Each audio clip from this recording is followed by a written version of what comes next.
hello guys.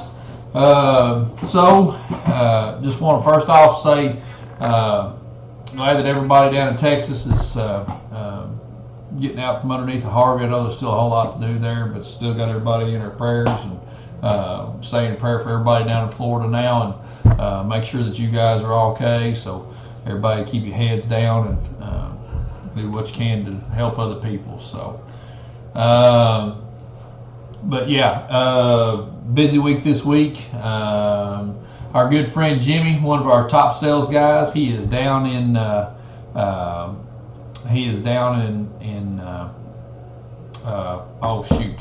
Vegas this week. So if you see Jimmy out in Vegas, stop, say hi. And what else have we got going on right now? Been working a lot on Diana this week. Got a lot more chassis stuff going on. We did a update video last week, so if you guys want to check that out, gonna give you an idea of what's going on with with build. So, oh yeah, see sun and Cummins, man. I hope you ain't down in Florida, brother. Slow as hell. Work day, parts room is being slow. So I got you, man. I know it. I know it. I know that feeling.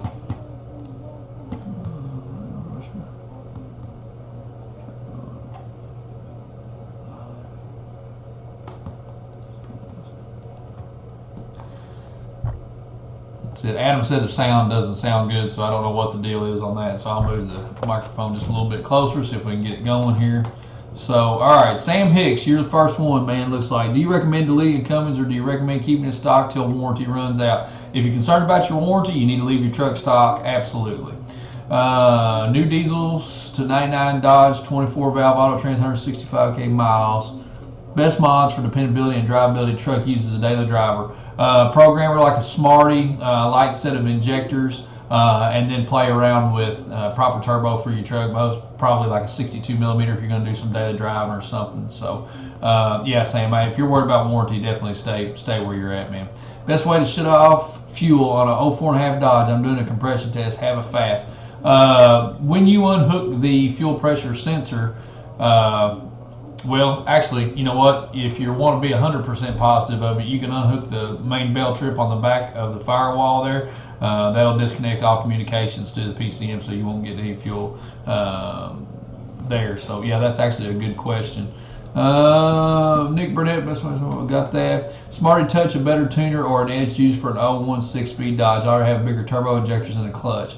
The Smarty Touch is going to give you a lot more adjustability than like an Edge Juice does or anything of that nature. You're going to get the ability to change timing and things like that, which you don't normally have with the Juice with Attitude. So, 01 Cummins, I need a free T-shirt. Hey, 01 Cummins, Alex Burke. Hey, if I was giving away free T-shirts to give them today, we are doing a Harvey Relief T-shirt. If you want to get in on that, $10. All proceeds are going to the Hurricane Harvey victims. So yeah, you can totally get a T-shirt that way. I think that should have fixed it. Somebody let me know if you heard that. If not, then it's reading through this and not through this mic, and that's what it sounds like to me that it's doing. So I don't know if it is, we'll fix it next time. Do a lot of Duramax engines, mine is an 09, have oil pressure gauge issues. By oil pressure gauge issues, are you talking about low oil pressure? The 04 and a half and up trucks all the way to the LMLs, they did a completely different oil pump in them. They had low oil pressure at idle. People complained about it all the time. It was perfectly within spec, but it still was lower than what you were normally seeing with an LB7. So if you do a build, you can use an LB7 oil pump, or you can use a higher pressure oil pump and get that back up. So gauges just depends, man. Do a lot of Duramax. You got that. Sam Hicks, what kind of truck do I drive? Sam, I've got two 01s. I've got an 01 Duramax, crew cab, 6-speed, vinyl floorboard. It hasn't been running for a few years. I need to get back to it. I drive an 01 Dodge every day, Sport Edition. Love both my trucks, man. Eddie Chop says, do you recommend a good diesel shop in the Hampton Roads area in VA? Okay, Hampton Roads area in VA. I would love to go to you guys for miles, repairs, etc., but a little bit of a drive. Absolutely. Eddie, I don't know anybody specifically down in that country. If you shoot us a message, let me do a little bit of research on that, and I'll try to get back with you, Eddie. I don't know anybody right offhand, brother, but I'm sure that there's somebody that we can put you in touch with that should be able to help you. So, Lee, I hope I answered your questions about the oil pressure gauge issues. You can actually put a hard gauge on the truck and watch that oil pressure. When the truck is idling, after it's come up to temperature, the oil pressure does get low. I think it's like 10, 15 psi. Duramax tells you that's within, or Chevrolet tells you that's within specs. So yeah, that's where you're at. So now Chris says, that's it. Alrighty. Alex Burke, have I been bow hunting yet? No, man, I haven't. I got a bunch of stuff going on right now. I haven't even sat in the stand right now. I'm itching to get in the stand. A couple of guys here at the shop, they've been hunting, so they're seeing deer. One of our other boys, Cade, he actually saw a pretty good buck last night and didn't draw on him. I don't know why, but he didn't. So yeah, Freightliner or Peterbilt. Man, I'm a Mack guy. I've been around Mack. Really, the only thing as far as that I've driven that would be Class 8 has been Mack. So I don't know a whole lot about it. That's probably a good question. I wish I could give you a better answer, but I've drove a bunch of Mack's R600 non-synchronized transmissions. I'm your guy.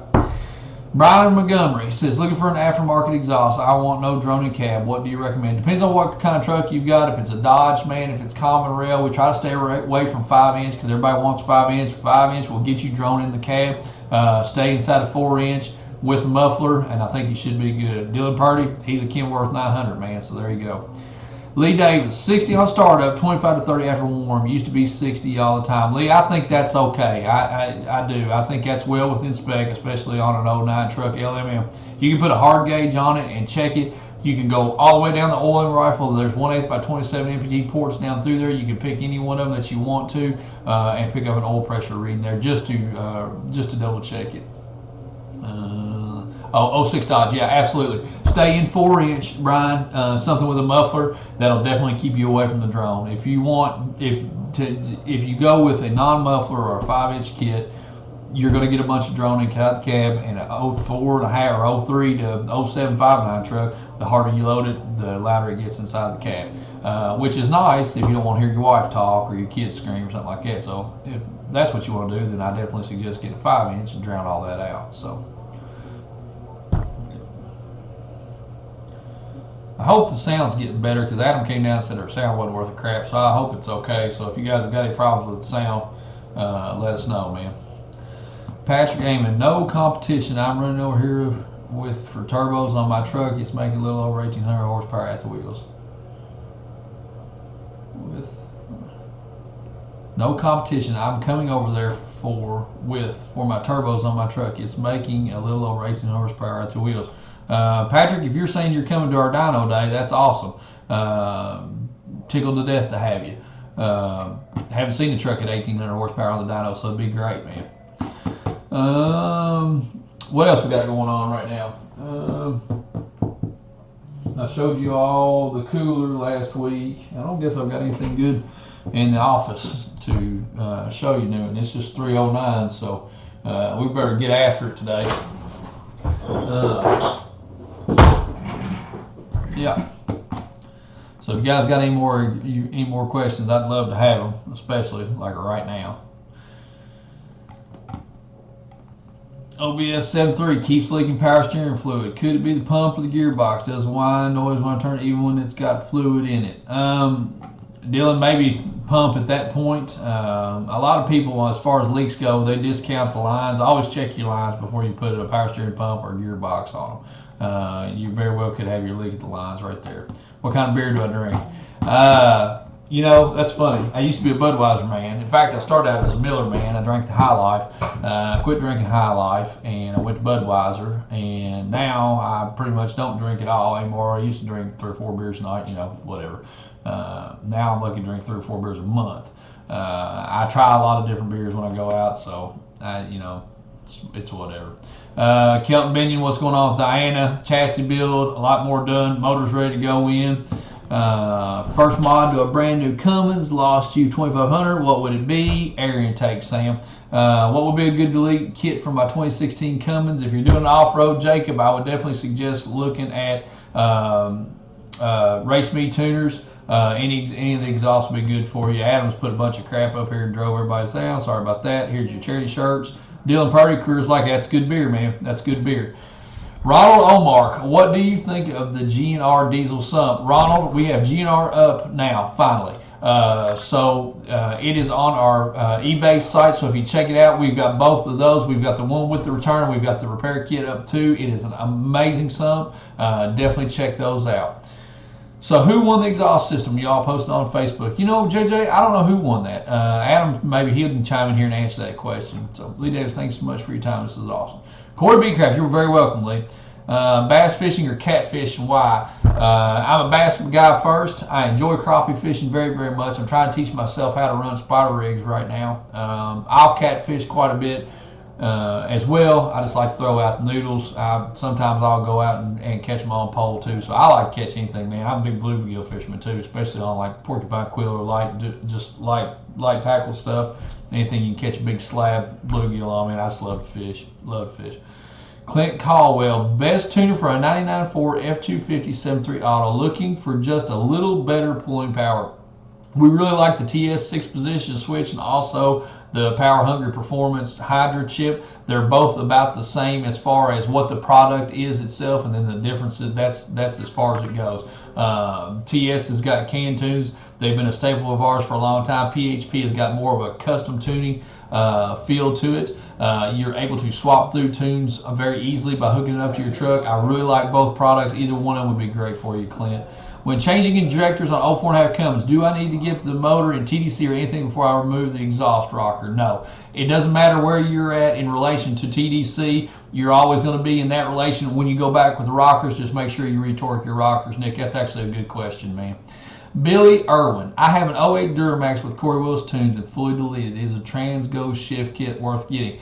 Anything that you could do to your trans to help you from killing it would help you, Billy. But it's not going to make it invincible. Sorry, I'm stuttering today. It's not going to make it invincible, man. So don't go out, don't put a Transgo shift kit in on it, and then go out and hook to a sled. Dylan, I do. I'm 41. I've been hunting since I was 8 years old.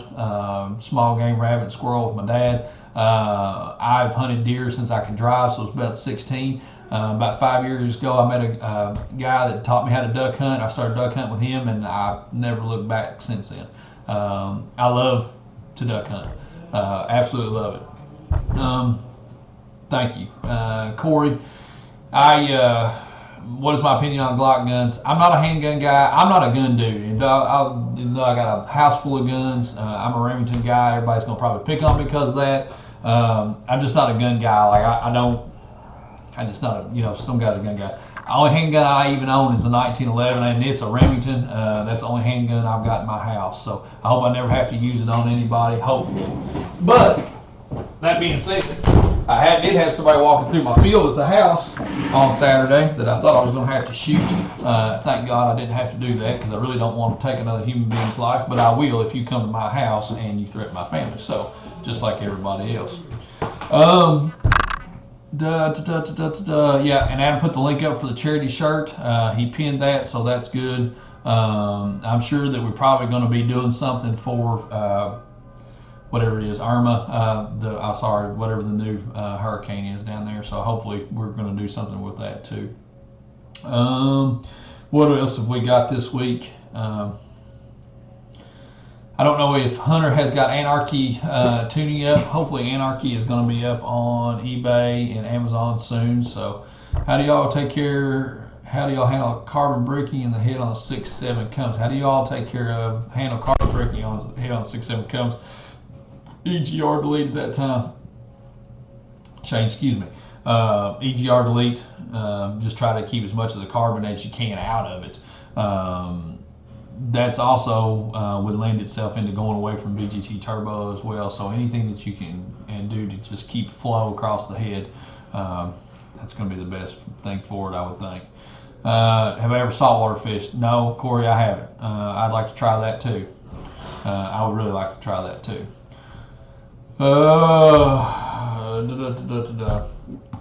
Does a leveling kit and a little bit bigger tires impact fuel mileage on 2015 Cummins? Yes. Anytime you increase your tire size, you're going to decrease your fuel mileage. And I forgot to turn my phone off, and that's that. So David Powers, I will call you back here in just a few minutes. But yeah, anytime you increase your tire size, you're going to decrease your fuel mileage. Not only that, you're going to throw your speedometer off. When you throw your speedometer off, that's going to multiply what you think you're getting. So once you factor in and get your speedometer correct, then you can really figure out what you've lost in fuel mileage. Hopefully you're able to make that back up by adding a tuner or some sort of performance upgrade like exhaust or intake, so on and so forth. We talk about that tons and tons and tons. I don't know if y'all just heard the chains jingling around in the background there. That's our L8 guy. He finally came back and filled up our L8 machine. Thank goodness, because we were all about to die of thirst over here. No L8s in this shop. Got a bunch of daggone grumpy guys. So yeah, absolutely. So thank you to Stacy for coming and fixing up the L8 machine. Thank you, Stacy. Yep. Can you chip a truck that isn't deleted?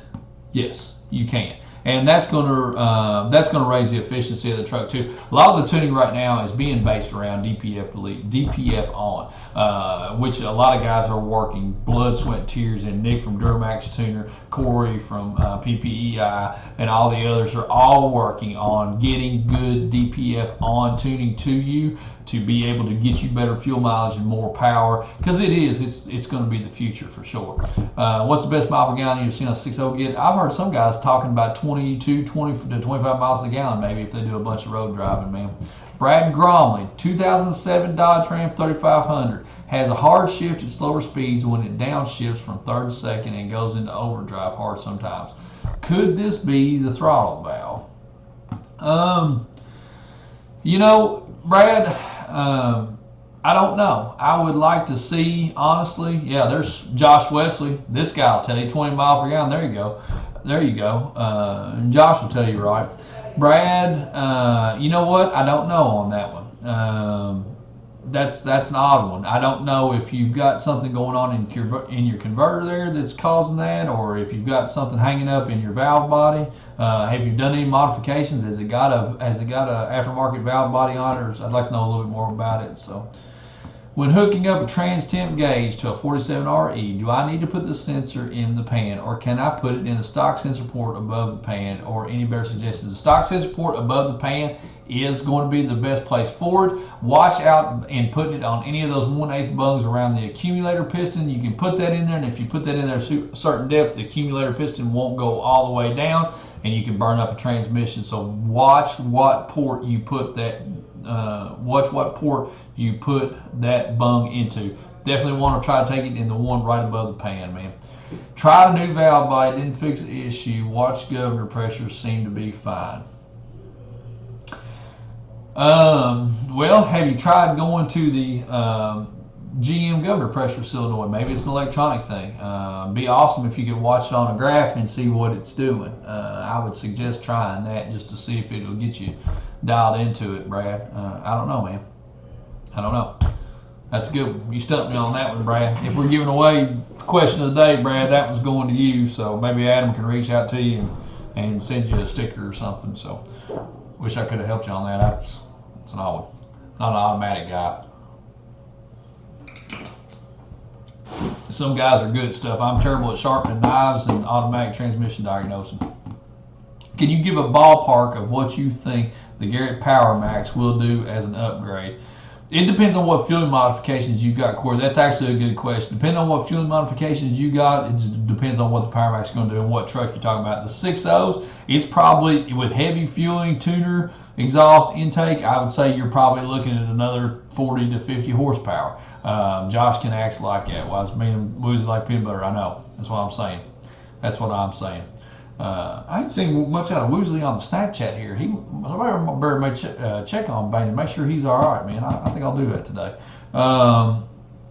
Yeah, so 40, 50 horse maybe, Corey, if you've got it fueled right, I would say. Brad, you're welcome, brother. I wish I could have helped you a little bit more, man. And Adam will reach out to you and send you a sticker or something.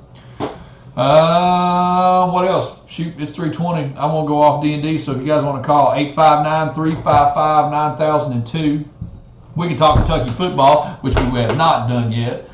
Kentucky football, big win against Southern Miss this week. I thought they looked like absolute garbage. They weren't ready to take the field. The only bright spot out of it was the defense. Defense looked solid, so hopefully, there you go. Hopefully we've got enough defense to keep us in games. I don't think we're going to have enough offense to be able to do much against anybody. South Carolina looked amazing. Missouri put up a huge offensive number in their game as well. So Michigan football, absolutely. Mansell Washburn and the Michigan Wolverines pulled it out against Florida, so now that puts Kentucky tied with everybody else in the SEC. So whatever. But yeah, congratulations to you Michigan guys. Hate to root against an SEC team, but man, I needed you all to do that, and you got it done. Good job. Corey B. Kraft, stock injectors. Stock injectors, yeah. Again, man, I would think 30-40 horse out of it should be able to do that, no problem. No problem whatsoever. What in the hell did I just break? I broke something. Tennessee looked good in their win. Texas A&M absolutely flopped. I hated to see that. It's probably going to cost Sumlin his job, but I hope not. Robbie, hold on, Ryan. Has anybody in the box ain't spoke with you on the show right now, Robbie?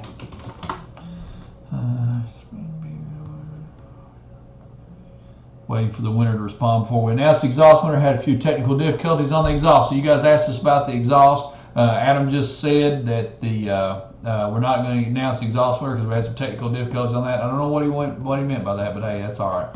What size? Yeti mic. I don't know if Adam, if it's that. Oh, we got a call. Hey, there you go. Somebody calling. Let's help him. Thoroughbreds is way can help you. Yes, sir. I got a question about truck. All right, man. Let's see what we can do to help you. All right, so I got an 01 head Dodge 6-speed manual, and I'm using it as a welding rig. Uh-huh. And I wanted to switch up my gear ratios going down the freeway, because right now I have 410 gears, and I'm barely really just topping out at 85 going down the freeway, and it's right at 2100 RPM. My fuel mileage sucks. What's the truck dressing out at with a welding rig on? I'm sure you're heavy, aren't you? Yeah, I've got roughly, I think I'm right at about 14,000 gross right now. Ooh. So. Okay. Heavy. Yeah. Okay. What's your thoughts on gears? Let's work at it like that. Well, if I had a little bit taller gears, would that help me kind of lower my RPMs down a little bit, you think? I think that it's definitely going to lower your RPMs down. And do I think it's going to get you into better fuel mileage? I don't know that it really will. I'll be honest with you. It may decrease the efficiency of the truck just because of the weight that the truck is dressing out at. Let's say you go to a 388 or a 373 gear. With the 6-speed, your final drive ratio, by doing that, and the weight that the truck is, it might put it in a damn lug. I mean, for lack of a better word, that's going to cost you fuel mileage. You may do better off. Do you have any performance done to the truck? Any type of a tuner or chips or anything like that? Right now, I have an edge comp box, bigger injectors, bigger turbo, bigger clutch, and I was going to put a fast 150 on this weekend. Okay, so you're probably. What type of fuel system were you running before? Just stock. Oh man, with bigger injectors and the box on it? Yeah. Your truck's going to be a whole different animal now. Well, see, that's what I've been running at for about the last 6 months. Yeah. Your truck will be absolutely different truck with the fast on there. I would say you're probably going to gain quite a bit of fuel mileage by doing that because you're going to raise the efficiency of the truck. You're going to be able to get the right burn out of it for sure. I think that you're probably going to get everything you need right out of the fast. I know that sounds crazy, man, but you're going to be happy with that. With you having bigger injectors and a turbo and a box on it too, that's something we normally don't suggest people do, even a performance box on a VP44 truck without doing upgraded lift pump. Once you get your fast pump on, man, I think you'll probably forget about the gears. Okay. Now, with doing like a different intake elbow and that kind of stuff help me a little bit there too? anything that you're going to do to cut down on the restrictions in the air intake is going to help you out with flow going in, because pressure is just a measure of restriction.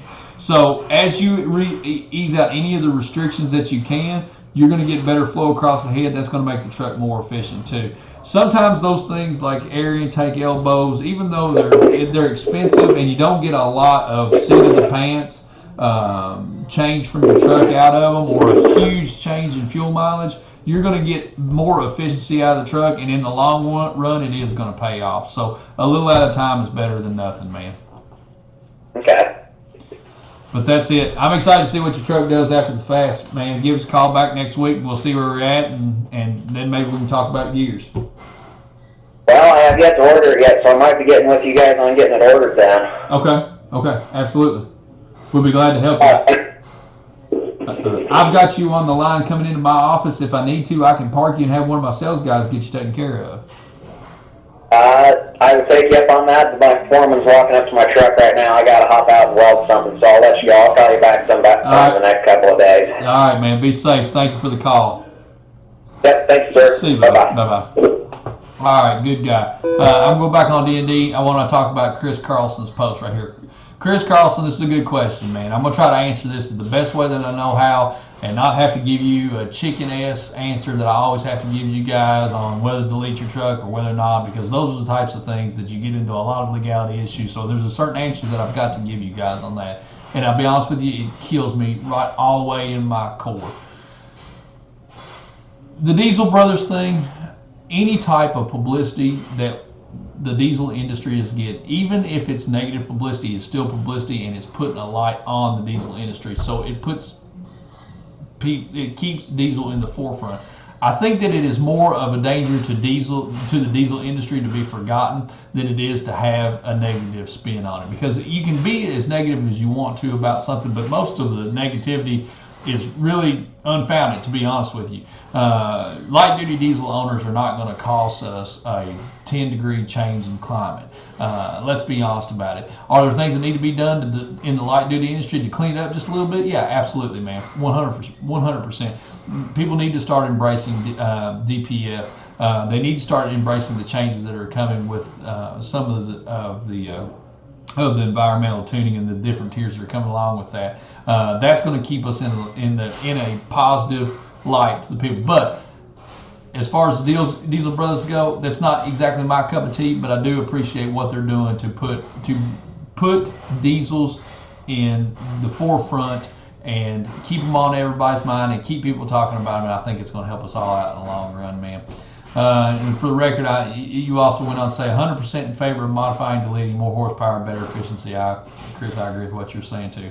Jason Long, that's unfortunate. I don't know what I said to make you say that. I understand. Yeah, I could have got him in an air dog too. Hey, the guy that just called back, hey, if you're looking for a fast, that's a great pump too. If you'd like an air dog's a good pump. Put you in either one of them, man. All right, Corey B. Craft, how do you stop a truck from smoking? Yeah, you've got to do that in your tuning, man, or you've got to work inside of a different. You got to work inside of a different turbo. So a turbo that's more matched to your setup is going to cut your smoke down.